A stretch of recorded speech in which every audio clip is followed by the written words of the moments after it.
Grace's fingers froze on the paper. Her eyes widened as she read the words again, her lips moving silently, praying she'd misunderstood. She hadn't. The contract slipped from her trembling hands and she staggered back, her chest heaving. Across the bedroom, Min-ho stood perfectly still, watching her with those dark, emotionless eyes that had haunted her dreams for 6 years. No. The word barely escaped her throat. She snatched the paper up again, clutching it so hard it crumpled against her chest. No, you can't. This can't be real. His jaw tightened. That was his only response. Grace's knees buckled and she caught herself against the dresser, staring at her husband. Her husband, like she'd never seen him before. Horror crawled up her spine as the devastating truth of what she'd signed burned into her mind. 3 days ago, Min-ho Kang, Seoul's most ruthless mafia boss, had asked her to marry him. The man she'd loved in secret while cleaning his mansion, the man she'd prayed for every single night, had finally seen her. Or so she thought. Now, with tears streaming down her face and that cursed contract crushing her ribs, Grace understood the truth. He hadn't married her for love. He'd married her for something he was desperate to have. And the contract she'd signed without reading? Terms involving someone she never expected that made her blood run cold. Terms that would force her to choose between her faith and her freedom. If you're already hooked by Grace's impossible choice, make sure you hit that subscribe button and turn on notifications, because this story is about to take you on an emotional roller coaster you won't forget. Drop a comment and tell me, would you have signed that contract? Now let's dive into how Grace ended up in this nightmare. 6 years earlier, Grace Amati had stepped off the bus in Seoul with $200 in her pocket, a dream of finishing her education and a prayer on her lips. She dropped out of university back home when her father got sick, spending every cent she had on his medical bills until there was nothing left, not even him. The maid position at the Kang estate had felt like an answer to prayer. The pay was good, the room was clean, and if she could just save enough for 2 years, maybe 3, she could go back to school and become the teacher she'd always dreamed of being. What she hadn't planned on was Min-ho. The first time she saw him, he'd walked past her in the hallway like she didn't exist. Tall, sharp-featured, with eyes that could freeze fire. He wore expensive suits and carried himself like a man who'd never heard the word no. The other staff whispered about him, about his business dealings that happened in the shadows, about the men who came to the house at midnight, about the way his first wife had left him after only 8 months of marriage. Grace kept her head down and did her job. She scrubbed floors, dusted shelves, and pretended not to notice. The beautiful, broken man who lived like a ghost in his own home. But over the months, she began to see things others didn't. She noticed how he stood at his office window at 3 in the morning, staring out at nothing. She saw the way he touched the doorframe of the nursery that had never been used, his fingers lingering like he was mourning something that never existed. She heard him on the phone with his mother, his voice tight with shame when she asked about grandchildren. And somewhere between year 2 and year 3, Grace's prayers changed. She stopped praying just for tuition money. She started praying for him, for the sadness in his eyes, for whatever ghosts kept him awake at night. She told herself it was Christian compassion. It wasn't. She was falling in love with a man who would never love her back. By year 5, Grace had perfected the art of invisible devotion. She learned how he took his coffee, black, no sugar, in the blue mug his grandmother had given him, and made sure fresh flowers were always in his office because she'd once seen him pause to smell them. She played gospel music softly while she cleaned because one morning he'd stopped in the hallway and asked her what song that was, and for 5 whole seconds he'd actually looked at her. "Amazing, Grace," she'd told him, her heart hammering. "Fitting," he'd said, and walked away. It was the longest conversation they'd ever had. Grace knew she was being foolish. She was the help. He was Seoul's most powerful crime boss. There were 1,000 reasons why her feelings were impossible, but she couldn't help believing that God had put her in this house for a reason. Maybe not for romance. She wasn't that naive, but for something. Some purpose she couldn't yet see. She just had to have faith. Then came the night everything changed. It was late, well past midnight, and Grace had stayed late to finish the laundry. She was folding towels in the utility room when she heard raised voices. Coming from Min-ho's office. She shouldn't have listened. She knew better, but something in his tone made her freeze. "I don't care what Mother wants." Min-ho's voice was cold, controlled. "There won't be an heir. There can't be. We've been over this." "Then what happens to everything you've built?" That was Minjai, his younger brother. Grace had seen him around the estate. Charming, smooth-talking, always with a smirk that made her skin crawl. When you're gone, it all goes to me anyway, unless you plan on living forever. I'm working on options. Options? Minjay laughed, bitter and sharp. What options? You're broken, Hyung. Admit it. Your ex-wife already did. The sound of glass shattering made Grace jump. She pressed herself against the wall, her heart racing. Get out! Minho's voice was deadly quiet. I'm just saying what everyone's thinking. You're not a complete man. You can't give the family what it needs. So stop pretending. I said get out. Footsteps. A doctor slamming. Then silence. Grace stood in that utility room for a full 5 minutes before her hands stopped shaking. She'd heard rumors, of course, whispers among the staff about why Minho's marriage had failed, about medical appointments, about shame. But hearing it confirmed like that, hearing the pain underneath his anger, it broke something in her chest. That night, she prayed harder than she'd ever prayed in her life. Not for herself, for him, for healing, for hope, for a miracle. She had no idea God was about to answer that prayer in the most devastating way possible. 3 weeks later, Minho called her into his office. Grace's hands were still damp from washing dishes when she knocked on the heavy oak door. She'd been summoned to this office exactly twice in 6 years. Once when she was hired, once when she'd accidentally broken an expensive vase. Her stomach churned as she pushed the door open. Minho sat behind his desk, his face unreadable. Close the door. Sit. Down. She obeyed, perching on the edge of the leather chair across from him. This was it. She was getting fired. Maybe he'd found out she'd overheard that conversation with his brother. Maybe, I have a proposition for you. His eyes locked onto hers, and for the first time in 6 years, he was really looking at her, seeing her. It will sound insane, but I need you to hear me out. Grace's mouth went dry. She nodded. You've been saving money for school. It wasn't a question. He knew. Of course he knew. How much do you have? About $15,000, she whispered. Not nearly enough for a degree. He leaned back in his chair. What if I told you I could give you a full scholarship to any university you want? A house, a car, anything you need to build the life you've dreamed of. Grace's heart stopped. I don't understand. In exchange, Minho continued, his voice carefully neutral. I need something from you, something no one else can give me. Room felt like it was tilting.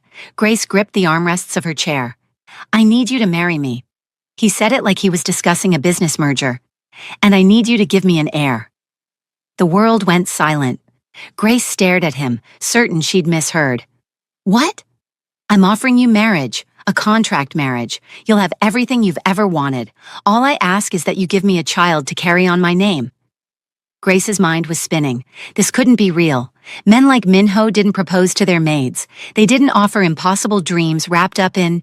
Wait. Why me? The question came out strangled. For the first time, something flickered in his expression. Something raw, something almost human breaking through the cold exterior. Because I've watched you for 5 years, he said, his voice dropping lower, more intense. Every single day. You're good, virtuous in a world where no one is anymore. You pray like you actually believe someone's listening. You believe in things, in hope, in purpose, in something bigger. He paused, his eyes boring into hers with an intensity that made her breath catch. You're exactly the kind of woman who would make a good mother.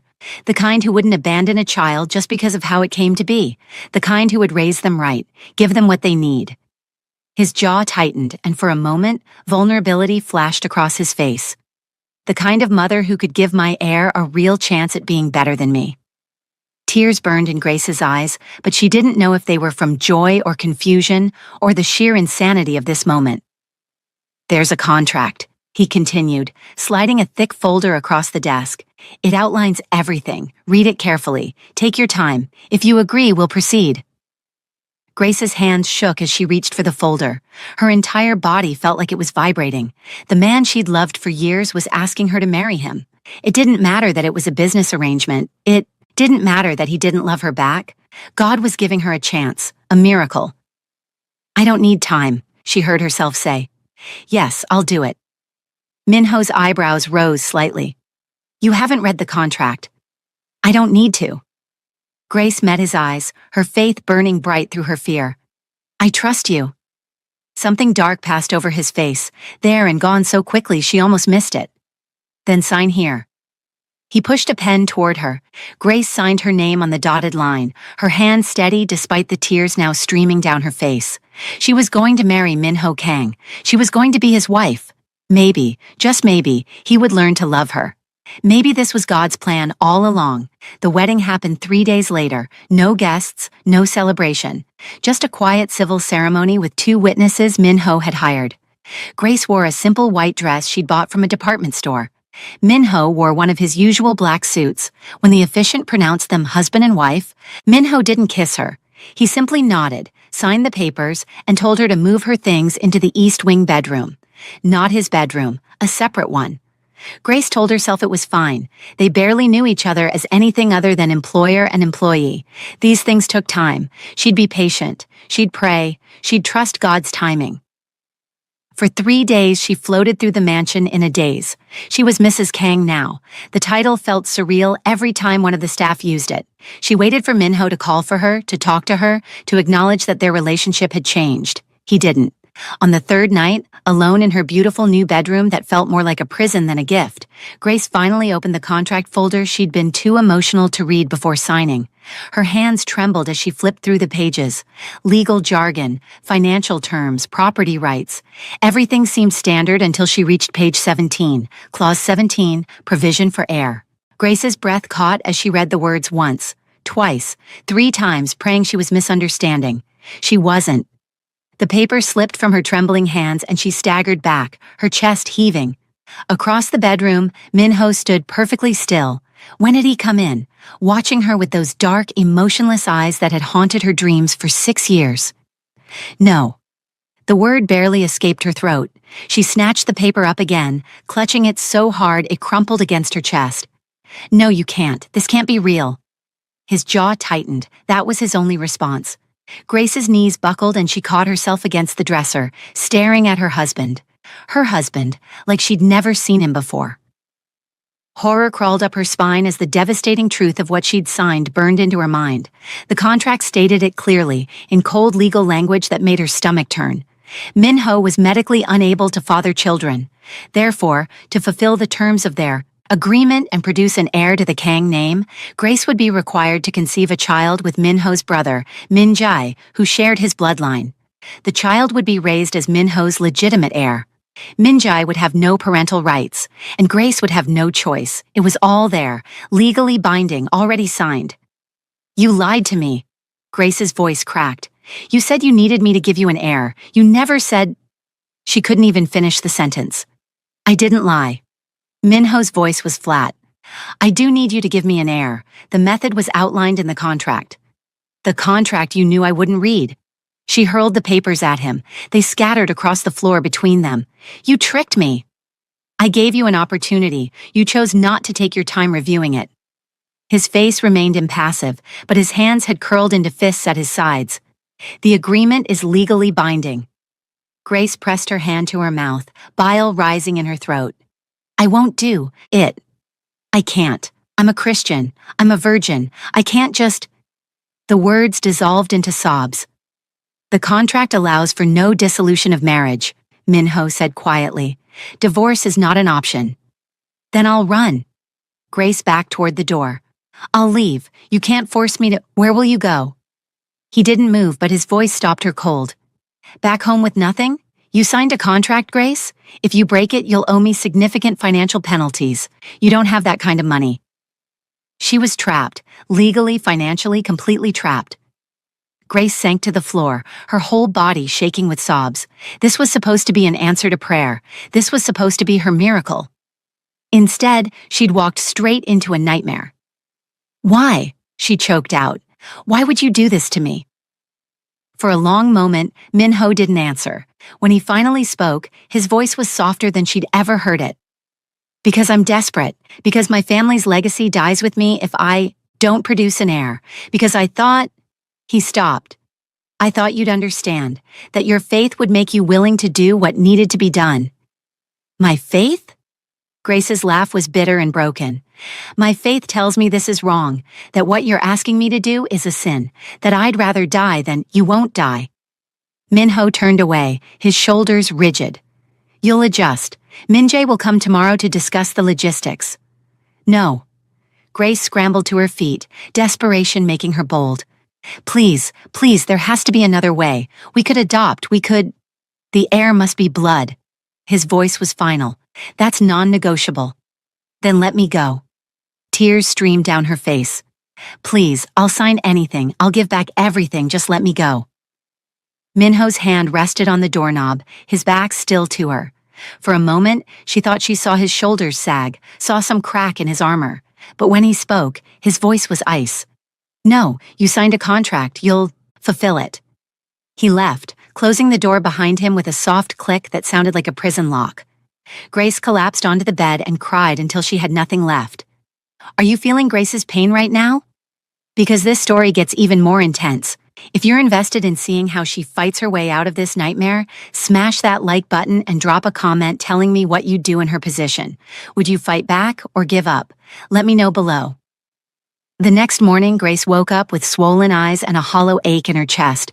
She'd prayed through the night, begging God for a way out, for wisdom, for anything. But the morning light brought no answers, only dread. Her wedding dress still hung in the closet where she'd carefully placed it 3 days ago, treating it like a precious memory. Now she yanked it down and threw it in the trash. That dream was dead. A knock at her door made her freeze. Grace? It wasn't Minho's voice. It was smoother, cockier. I know. You're in there. We need to talk. Minjae. Grace's stomach turned. She wrapped herself in a robe and cracked the door open just enough to see his face. He was leaning against the doorframe, that same smirk she'd always hated playing on his lips. So you've read the contract by now, I assume? His eyes dragged over her in a way that made her skin crawl. About time we discussed the details. Get away from me. Grace tried to close the door, but he caught it with his foot. Hey, hey, hey. He held up his hands in mock surrender. I'm not the bad guy here. I'm just doing what my brother asked. You should be thanking me, really. Not every woman gets the chance to… Don't.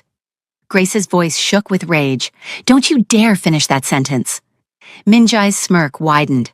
Oh, come on. You married into this family for money and status. Don't act so high and mighty now that it's time to earn it.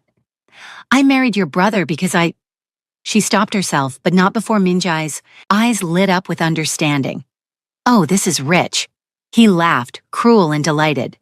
You actually love him, don't you? Poor little maid fell for the broken king. He leaned closer. Newsflash, sweetheart. My brother doesn't love anyone. He's using you, and when I give you that baby, everything he's built, it'll eventually come to me anyway. Grace slammed the door in his face and locked it, her whole body trembling. From the other side, she heard his voice, dripping with malice. You can't hide forever, Grace. The contract says you have 30 days to start trying. Tick-tock. His footsteps faded down the hallway, and Grace slid down the door until she was sitting on the floor, her head in her hands. She couldn't do this. She wouldn't. But what choice did she have? For 3 days, Grace locked herself in her room. She refused meals, refused visitors. She spent every moment on her knees, praying, begging, pleading with God for a way out of this impossible situation. On the 4th day, Minho came to her door. Open it, Grace. His voice was quiet but firm. We need to talk. She didn't move. I know you're in there. I know you haven't eaten. This isn't sustainable. Neither is what you're asking me to do. She shot back through the door. Silence. Then, I'm coming in. A key turned in the lock. Of course he had a key. This was his house. She was just his prisoner. Minho stepped inside and closed the door behind him. He looked tired, she noticed, like he hadn't slept either. You can't starve yourself, he said. Watch me. Grace, don't. She stood up, facing him with all the fury she'd been nursing for days. Don't you dare act like you care. You bought me like cattle. You trapped me in a contract designed to humiliate me. And now you want me to quietly submit to being passed to your brother, like I'm some kind of… Her voice broke. I thought you were better than this. Something flickered in Minho's eyes. Pain, maybe, or regret. I never claimed to be good. No, but I believed you were. Grace's tears returned, hot and angry. I prayed for you. For years, I prayed that God would heal whatever was broken in you. I thought maybe that's why I was here. Maybe God put me in your path for a reason." She laughed bitterly. Turns out the reason was just to be used. Minho's jaw tightened. He looked away. "If there was another way, there is." Grace stepped toward him, desperate. "We don't have to do this. We could annul the marriage. We could—" "No." His voice was steel. "The family needs an heir. That's not negotiable." "Then hear me out." Grace took a shaky breath, an idea forming even as she spoke. "You want me to do this? Fine, but I have conditions." Minho's eyes snapped back to hers, surprised. "I need 6 months," she said. 6 months where we try. Together, first." His face went carefully blank. "That's not possible. I don't care what the doctor said." Grace's voice strengthened. "I believe in miracles. I believe God can do the impossible. And if you want me to go through with this nightmare contract, you're going to give me 6 months to believe it." "Grace." 6 months, she repeated firmly. "You be with me as my husband should be. We try, we pray. And if after 6 months nothing happens, then—" She swallowed hard. "Then I'll consider the alternative." Minho stared at her like she'd lost her mind. "You're asking me to fail in front of you, to prove my inadequacy." "No." Grace shook her head. "I'm asking you to have faith, to try, to actually be my husband instead of my jailer." For a long moment, neither of them spoke. Minho's hands clenched and unclenched at his sides, his face a storm of emotions he was clearly fighting to contain. "And if I refuse?" he finally asked. Grace lifted her chin. "Then I'll fight this contract in court. I'll make it public. I'll tell everyone what you tried to make me do. It'll destroy your reputation." "It'll destroy you too. I don't care anymore." And she meant it. "I'd rather be destroyed fighting than destroyed submitting." The silence stretched between them, heavy and charged. Then, impossibly, Minho nodded. 6 months, but when nothing happens? "If nothing happens," Grace corrected, "we trust God, not our own understanding." Minho's expression was unreadable as he turned to leave, but at the door he paused. "You really believe that, don't you? That your God can fix what science says is broken?" "I believe my God specializes in impossible things," Grace said quietly. "The question is, do you?" He left without answering, but that night, for the first time since their wedding, Minho knocked on Grace's door and asked if he could come in, not as her captor, not as her employer, but as her husband. It was a small step, but it was a beginning. The first month was awkward and painful in ways Grace hadn't anticipated. Minho approached their arrangement like a business transaction, clinical and detached. He came to her room 3 times a week, stayed exactly long enough to fulfill what he saw as his obligation, and left without a word. It broke Grace's heart every single time, but she refused to give up. After each encounter, she would lie in bed and pray, her hands on her stomach, believing for the miracle she couldn't see. She started leaving her Bible open on the nightstand to passages about barren women who bore children. Hannah, Sarah, Elizabeth, women who'd waited and believed and received the impossible. Minho never commented on it, but she noticed his eyes lingering on those passages sometimes. But one night, everything changed in a way Grace hadn't anticipated. It was after their first time together, and Minho had stayed a few minutes longer than usual. Grace lay in the darkness, trying to steady her breathing when she heard his voice, rough and shaken. "You were telling the truth." Grace turned her head toward him. "About what?" "You were innocent." It wasn't a question, it was a realization, and his voice carried something between awe and devastation. "You actually were." Grace felt her cheeks heat even in the darkness. "I told you I was." "I know, Minho sat up abruptly, running his hands through his hair. In the dim light from the window, Grace could see his shoulders were tense. "I didn't believe you. When you found out about the contract and told me you were a virgin, that you couldn't do what I was asking, I thought you were just, I don't know, playing a role, saying what you thought I wanted to hear so I'd protect you from the contract." "Why would I lie about that?" "Because everyone lies," Minho said flatly. "In my world, everyone has an angle. Everyone wants something." He turned to look at her, and even in the shadows, she could see the conflict in his eyes. "But you weren't lying. You gave me something precious, something you'd saved, and I treated it like a transaction. Grace sat up slowly, pulling the sheet around herself. Minho, I'm a terrible person, he continued, his voice raw. You were pure, innocent, and I trapped you in a contract designed to destroy that innocence. What kind of man does that? A desperate one, Grace said softly. A hurting one. That's not an excuse. No, Grace agreed, but it's a reason. She reached out hesitantly and touched his shoulder. He flinched but didn't pull away. I chose to sign that contract. Yes, I didn't read it all, but I chose to say yes when you asked me to marry you. I chose to believe God brought me here for a purpose. Your God wouldn't want this for you? Minho said bitterly. Being trapped with someone like me. My God, Grace said firmly, specializes in redeeming impossible situations, and maybe this is exactly where he wants me. Maybe you're exactly who he wants me to pray for. Minho looked at her like she'd spoken a foreign language. How can you still have faith after what I've done to you? Because faith isn't about my circumstances, Grace said. It's about who God is, and I believe he's bigger than any contract, bigger than any scheme, big enough to turn this nightmare into something beautiful. Minho stared at her for a long moment, and Grace saw something shift in his expression. The walls weren't gone, not yet, but there was a crack, a small opening where light could get in. I don't deserve your forgiveness, he said quietly. Probably not, Grace admitted, but I'm giving it anyway. That's what grace means. Minho's laugh was hollow and broken. Grace, your name is Grace, and you're showing me something I don't know how to receive. Then learn, Grace said simply. We have 6 months. Learn how to receive grace. Learn how to believe in something bigger than yourself. Learn how to hope. He didn't respond, but he also didn't leave. Instead, he lay back down beside her, careful not to touch her, and stared at the ceiling. I thought I knew what I was doing, he said after a long silence. I thought I had it all figured out, but you've turned everything upside down.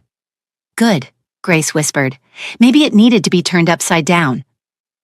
That night, Minho didn't leave until she fell asleep, and when Grace woke the next morning, there was a fresh bouquet of flowers on her nightstand and a note in Minho's precise handwriting. Thank you for the gift you gave me. I didn't deserve it. I'll spend the rest of these 6 months trying to become someone who does. M. Grace clutched the note to her chest and cried, not from sadness this time, but from hope, because she could see it now, the man Minho could become. The man God was already shaping him into. The transformation had begun. In the second month, something began to shift. Minho started staying a few minutes longer after. Not talking, just staying. Grace would pretend to be asleep, but she'd feel him watching her in the darkness, and she wondered what he was thinking. One night, she broke the silence. Tell me about your ex-wife, she said softly. Minho stiffened beside her. Why? Because I want to understand. What happened? For a long time, she thought he wouldn't answer. Then, in a voice so low she almost missed it, he said, I told her the truth about my condition. She said she understood, that it didn't matter. His laugh was hollow. It mattered. 6 months into the marriage, I found her in bed with someone else. She said if I couldn't give her children, she'd find someone who could. Grace's heart clenched. I'm sorry. Don't be. She was honest at least, more honest than I was with you. Grace rolled over to face him in the darkness. You could have told me the truth from the beginning. Would you have agreed? If I'd laid it all out, my condition, the plan with my brother, would you have signed? No, Grace admitted, but I might have found another solution, together. Don't know how to do things together. Minho said quietly. I only know how to control, how to plan, how to make people do what I need them to do. That's not love, Grace whispered. That's fear. He didn't respond, but she felt him tense beside her. What are you afraid of? She pressed gently. That I'm exactly what everyone says I am. Broken, incomplete, not a real man. Grace reached out in the darkness and found his hand. He flinched but didn't pull away. You're not broken. You're human. There's a difference. Your faith makes you naive. Maybe. Grace squeezed his hand. Or maybe it makes me brave enough to believe when everyone else has given up. Minho said nothing, but his fingers tightened around hers. He'd been staying longer each night, but this was different. This time, he pulled her closer, holding her like she was something precious he'd almost lost. Two broken people, beginning to believe in something neither of them could fully see yet. By month 3, everything had changed. Minho started coming to dinner, actually sitting across from Grace and having conversations about her day, her dreams, her faith. He asked questions about the God she prayed to, about how she could believe in something so intangible. "I believe because I've seen him move," Grace explained one evening over pasta she'd made herself. "When my father was sick, we had no money for treatment. I prayed, and the next day, an anonymous donor paid his entire hospital bill. When I needed a job to survive in Seoul, I found your ad the same day I arrived. God has always made a way." "Or coincidence," Minho countered, but his tone wasn't mocking, just curious. "Coincidence is just God's way of staying anonymous." Grace smiled. Something softened in Minho's face. "You really believe he'll make a way for us too?" "I have to," Grace said simply, "because if I don't believe in miracles, what's the point of any of this?" That night when Minho came to her room, he kissed her forehead before he left. It was gentle, almost reverent, like she was precious.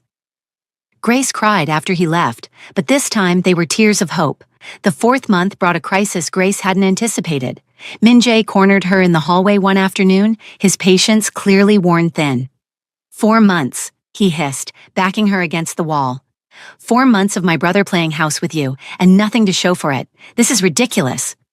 The agreement was 6 months, Grace said, trying to keep her voice steady despite her racing heart. The agreement was that you'd give this family an heir. Min-jae's hand slammed against the wall beside her head. "And we both know my useless brother can't deliver, so stop wasting everyone's time and let's get this done." "Get away from her." Minho's voice cut through the hallway like a blade. Grace had never seen him look so dangerous. He crossed the distance between them in 3 strides and physically pulled Min-jae away. From her. "Don't you ever touch my wife again," Minho said, his voice deadly quiet. Min-jae laughed, but there was nervousness in it now. "Your wife? Since when do you care about her as anything other than an incubator?" Minho's fist connected with Min-jae's jaw so fast, Grace barely saw it coming. Min-jae stumbled back, blood trickling from his lip. "I said don't touch her." Minho stepped between Grace and his brother, his body a wall of protection. "And don't speak to her, don't look at her, don't even think about her, she's mine." The possessiveness in his voice sent shivers down Grace's spine. Min-jae wiped the blood from his mouth, his eyes narrow with rage. "You're going to regret this, Young. When you fail, and you will fail, that contract is still binding, and I'll be waiting." He stalked off, leaving Grace trembling against the wall. Minho turned to her immediately, his hands gentle as they cupped her face. "Did he hurt you?" Grace shook her head, too, overwhelmed to speak. "I won't let him touch you," Minho said fiercely. "Contract or no contract, I won't." "But the agreement, I don't care about the agreement anymore." Minho's eyes were blazing with something Grace had never seen before, something that looked almost like love. "I care about you. You've become more to me than any heir ever could." Grace's breath caught. "Minho, I know I don't deserve you," he continued, his voice raw. "I know I've treated you terribly, but these past months, watching you believe in me, pray for me, refuse to give up on me." He stopped, struggling with words. "You've made me want to be the man you see when you look at me, not the broken one, the real one." Tears streamed down Grace's face. "You are real. You always were. You just needed to believe it." Minho pulled her into his arms, holding her like she was something precious he'd almost lost. And for the first time since their wedding night, Grace felt like maybe, just maybe, her prayers were being answered. Just not in the way she'd expected. Month 5 brought a different kind of miracle. Grace woke up one morning feeling strange, nauseous, dizzy. She'd been so focused on praying for conception that she almost didn't recognize the symptoms when they came. She didn't say anything, not yet. It was probably nothing. Stress, hope making her imagine things. But when it happened again the next day and the day after that, Grace bought a pregnancy test from a pharmacy 3 districts away, too afraid to hope but too desperate not to check. She took the test alone in her bathroom, her hands shaking so badly she could barely hold it. 3 minutes. The box said to wait 3 minutes. They were the longest 3 minutes of her life. When the second line appeared, faint but unmistakable, Grace's knees gave out. She sank to the bathroom floor, the test clutched in her trembling hands, and sobbed. Pregnant. She was pregnant. The impossible had happened. God had done what science said couldn't be done. Grace wanted to run straight to Minho, to show him, to celebrate this miracle together. But something held her back. Fear, maybe. Or the memory of how fragile he'd been, how much this meant to him. She needed to be sure, absolutely sure. So she made a doctor's appointment for the following week at a clinic far from the Kang family's usual medical providers. She went alone, wearing sunglasses and a hat, feeling like a spy in her own life. The doctor confirmed it. 6 weeks pregnant. Congratulations, the doctor said warmly. Do you have any questions? Grace had 1,000 questions, but only one that mattered. Is it viable, healthy? Everything looks perfect, the doctor assured her. You're young, healthy, no reason to expect complications. Grace walked out of that clinic feeling like she was floating. She stopped at a church on the way home and sat in the back pew for an hour, just crying and thanking God for this impossible gift. But as the initial joy faded, reality crept in. She had to tell Minho. But how?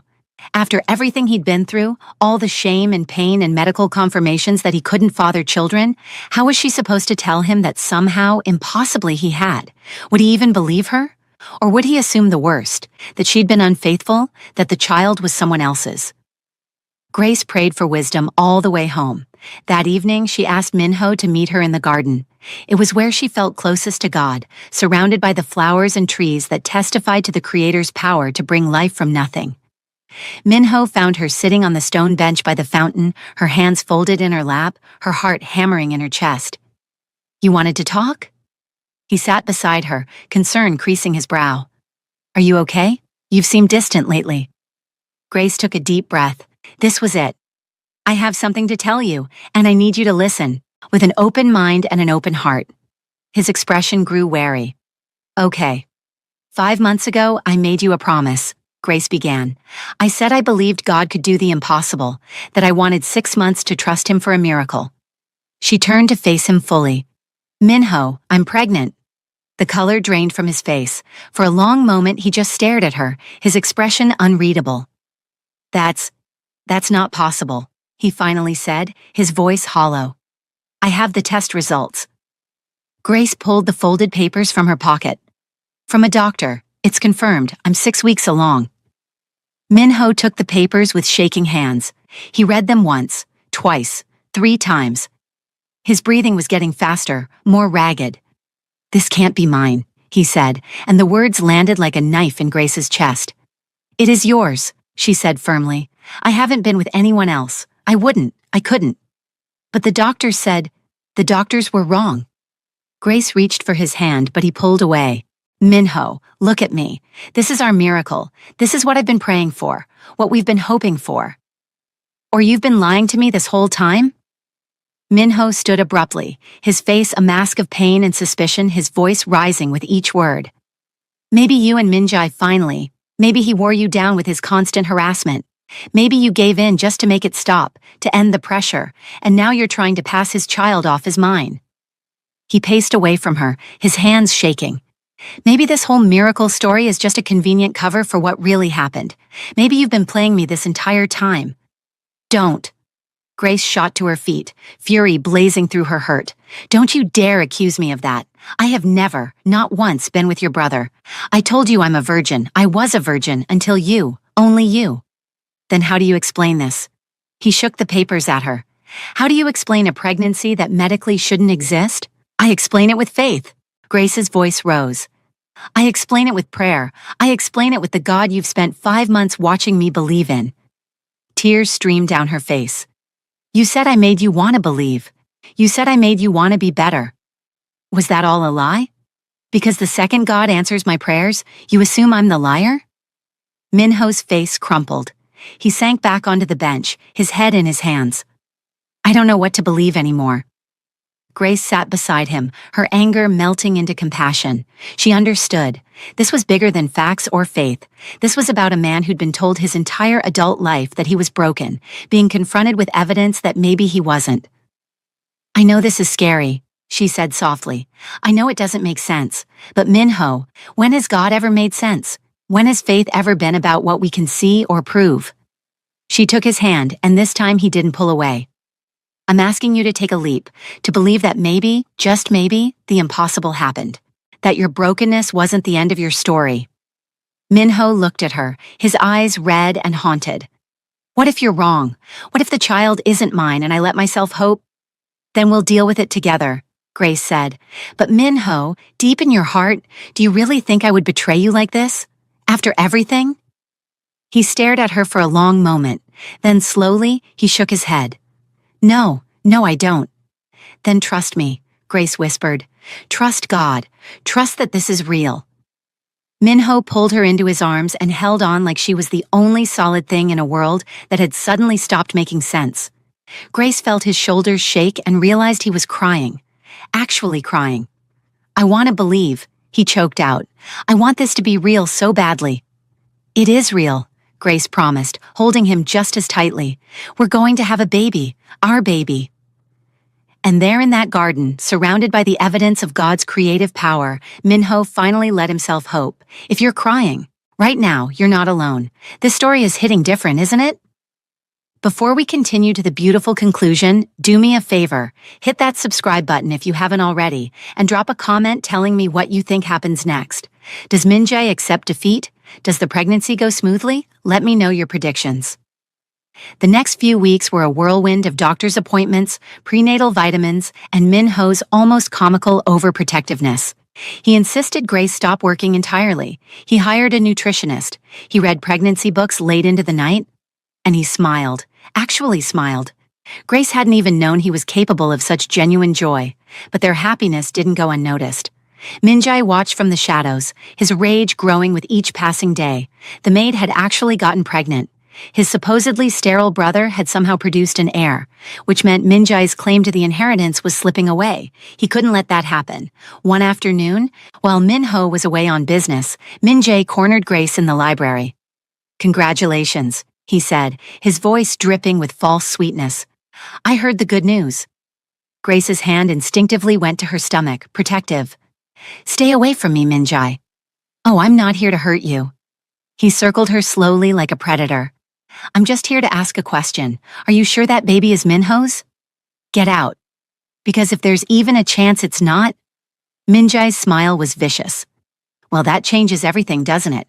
The contract is still binding, and if my brother can't actually produce an heir after all... The baby is his, Grace said firmly. We had genetic testing done. Paternity is confirmed. The lie came out smooth as silk. They hadn't done testing yet, it was too early, but Grace needed him to believe it, needed him to back off. Min-jae's smile faltered. You're lying. I have the results. Ask Minho if you don't believe me. Grace lifted her chin. Your brother is the father, which means you have no claim, not to the baby, not to the inheritance, not to anything. For a moment, Min-jae's mask slipped, and Grace saw the raw hatred underneath. Then he smiled again, colder than before. We'll see, he said softly. Pregnancies are delicate things. Lots can go wrong in 9 months. The threat hung in the air like poison. If anything happens to me or this baby, Grace said, her voice steady despite her fear, Minho will know exactly who's responsible, and you know what he's capable of when someone threatens what's his. Min-jae's jaw tightened. Without another word, he turned and left. Grace waited until his footsteps faded before her knees gave out. She sank into a chair, her whole body shaking. When Minho came home that evening, she told him everything. His reaction was immediate and terrifying. Grace had seen him angry before, but this was something else entirely.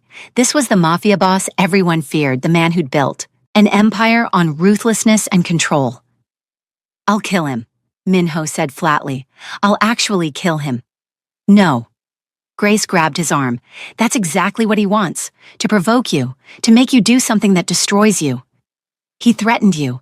He threatened our child. And we're going to protect them by being smarter than him, Grace said firmly, not by giving him ammunition. Minho's hands clenched into fists, but he nodded. Fine, but he's out of the company, out of the family, out of my life. And the contract? I'm having my lawyers tear it apart, find loopholes, whatever it takes. You're not bound to that nightmare anymore. Minho cupped her face gently. I should never have done that to you. I should never have put you in that position.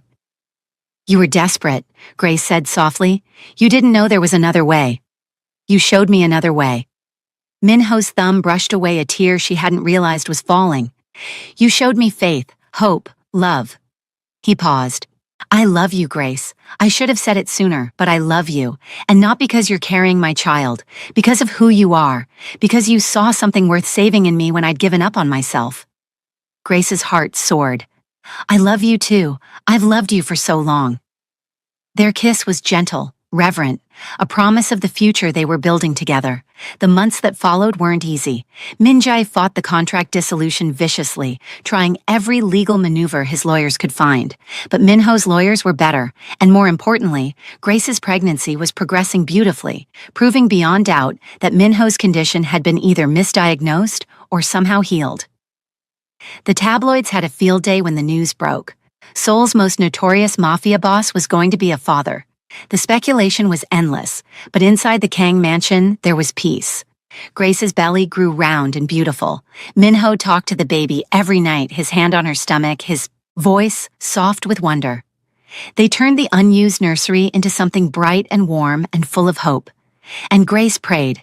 She prayed for her baby's health, for their family's safety, for Minho's heart to continue opening to the God who'd given them this miracle.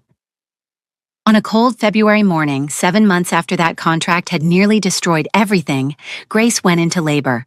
Minho was beside himself, anxious and terrified, and completely useless in the way all first-time fathers are. Grace found it endearing, even through the pain. 12 hours later, their babies were born. Triplets, 2 boys and a girl. The delivery room had erupted in controlled chaos when the ultrasound revealed not 1 heartbeat but 3. Minho had nearly fainted. Grace had laughed through her tears because of course God wouldn't just give them 1 miracle, he'd give them 3. Now, as the nurses bustled around, cleaning and weighing the babies, Grace watched Minho's face as he stared at the 3 tiny bundles. His hands were shaking, his eyes were wide with disbelief. 3, he whispered. We have 3 children. The nurse placed the first baby in his arms, the eldest son, born 2 minutes before his siblings. He was tiny and red-faced and screaming his lungs out. He's got your temper, Grace said weakly, exhausted but exhilarated. Minho let out a shocked laugh, tears already streaming down his face. He's real. They're all real. The nurse brought the second son, quieter than his brother, his little face scrunched up like he was already contemplating the mysteries of the universe. Completely unbothered by his dramatic entrance into the world. His eyes were half open, his expression almost bored, like he'd just woken up from a nap he wasn't quite ready to leave. He yawned, actually yawned. Minho let out a surprised laugh. This one's already over it. Then came their daughter, the smallest of the 3, with a head full of dark hair and lungs that rivaled her. Oldest brothers. Minho stood there, frozen, staring at the 3 babies like he couldn't process what he was seeing. All the hardness, all the cold calculation, all the walls he'd spent years building, they crumbled completely. Grace, his voice cracked. How did we get so blessed? God doesn't do things halfway, Grace said, her own tears flowing freely. When he gives miracles, he gives them abundantly. The nurses helped arrange all 3 babies so Grace could see them properly. Minho sat on the edge of the hospital bed, still looking shell-shocked. We need names, Grace said softly, looking at each tiny face. Minho nodded, unable to look away from his children. You've been thinking about this, haven't you? For weeks, Grace admitted with a tired smile. Though I'd been thinking about names for months, I just didn't know I'd need 3 of them. She pointed to their eldest son, still fussing in the nurse's arms. Junwoo, it means talented and divine. Protection. Because he's our firstborn, and he came first, leading his siblings into the world, our first proof that nothing is impossible with God. Minho nodded, testing the name. Junwoo. Grace looked at their second son, the quiet one.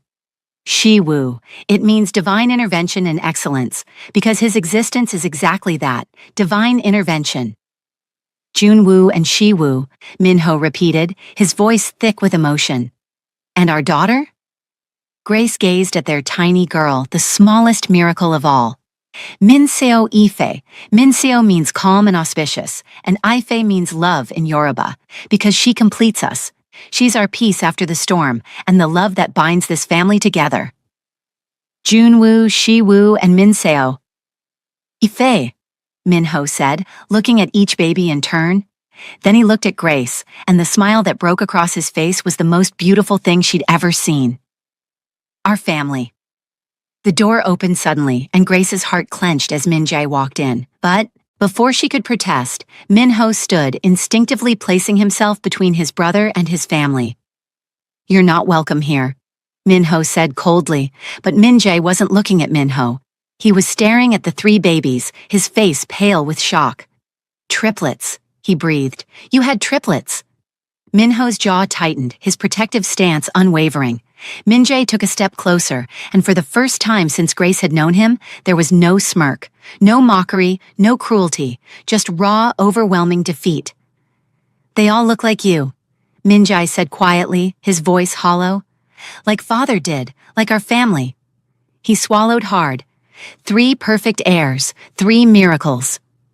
Minho's grip on the hospital bed railing tightened. "I'm leaving," Min-jae continued, his eyes still on the babies. "Moving to the States. I've already signed over my shares in the company." His voice cracked slightly. "I spent years believing you were broken, years plotting to take what I thought would eventually be mine." He finally looked at Minho, and Grace saw something she never expected to see in Min-jae's eyes, genuine remorse.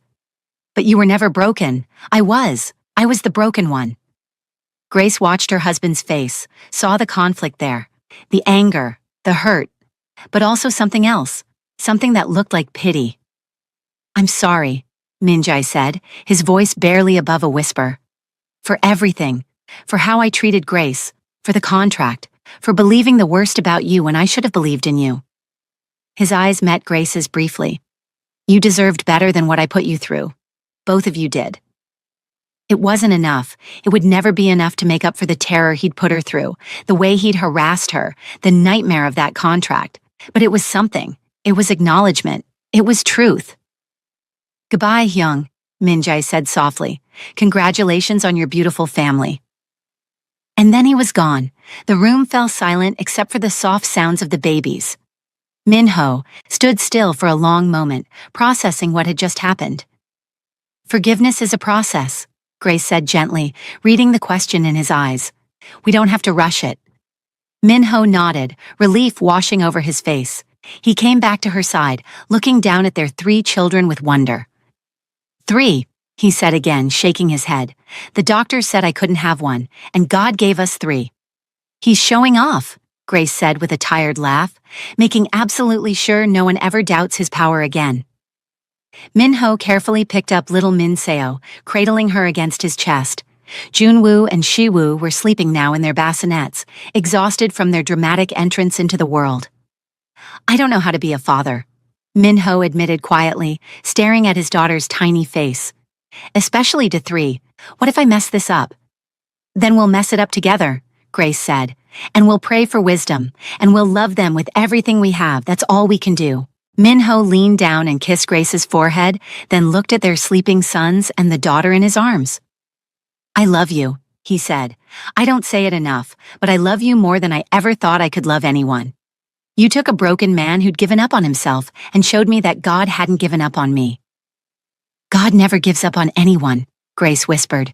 "We just have to be willing to believe." As Minho sat beside her, their daughter still cradled in his arms, Grace thought about the journey that had brought them here. The pain, the betrayal, the impossible contract, and the even more impossible miracles sleeping peacefully around them. She'd entered Minho's house 6 years ago with nothing but a dream and a prayer. She'd been a maid, invisible and overlooked, believing God had more for her than scrubbing floors. And he did. Not just the education she'd wanted, though Minho had already enrolled her in university for when she was ready. Not just financial security, though she had that now too. The more was this, a family. 3 perfect babies who were living proof that God specializes in the impossible. A husband who transformed from a cold, broken man into a father who looked at his children with tears of joy. A love story that had started in darkness but ended in overwhelming light. "What are you thinking?" Minho asked softly, watching her face. Grace smiled through happy tears. "That God answered my prayers, just not the way I expected." "Better?" he asked. "So much better," she confirmed. "I prayed for one miracle. He gave me 4. She looked at Minho. "You, Junwoo, Shiwoo, Minseo, 4 impossible miracles." Minho's eyes glistened with fresh tears. "We're going to need a bigger nursery." Grace laughed, the sound mixing with her tears. "We're going to need a lot of things. Patience, coffee, triple the amount of diapers." "And faith," Minho added quietly. "We're going to need faith." "We already have that," Grace said, reaching for his hand. "That's what got us here." As their 3 babies slept peacefully, Junwoo already stirring slightly, Shiwoo completely content, Minseo making soft sounds in her father's arms, Grace sent up one more prayer, not asking for anything this time, just thanking God for taking her impossible situation and turning it into the greatest blessing of her life. For taking a man who thought he was broken and showing him he was whole. For taking a contract meant to destroy and turning it into a testimony of redemption. For giving them not 1 miracle, but 3. Because that's what God does best. He takes broken people, impossible circumstances, and devastated hearts, and he makes something beautiful. He doesn't just restore what was lost, he gives back more than you ever dared ask for. He makes miracles, and sometimes he makes them in 3s. And if you've made it this far in Grace and Minho's story, thank you for going on this journey with me. If this story touched your heart, moved you, or gave you hope that your impossible situation can turn into something beautiful, please hit that like button and subscribe because I have more cross-cultural, emotional, and romance stories coming that will absolutely wreck you in the best way possible. Drop a comment and tell me what part hit you the hardest. Was it Grace's unwavering faith? Minho's transformation from cold to tender? The moment they discovered it was triplets? Or maybe Minjae's redemption? I want to hear from you. And if you know someone who needs to hear a story about believing in the impossible, someone who feels broken or trapped or hopeless, share this video with them. Let them know that no situation is too difficult for God. Until next time, remember, when God does miracles, he doesn't do them halfway. He gives abundantly, exceeding all we could ask or imagine. Keep believing in your miracles. They might come in 3s. Thanks for watching, and I'll see you in the next one.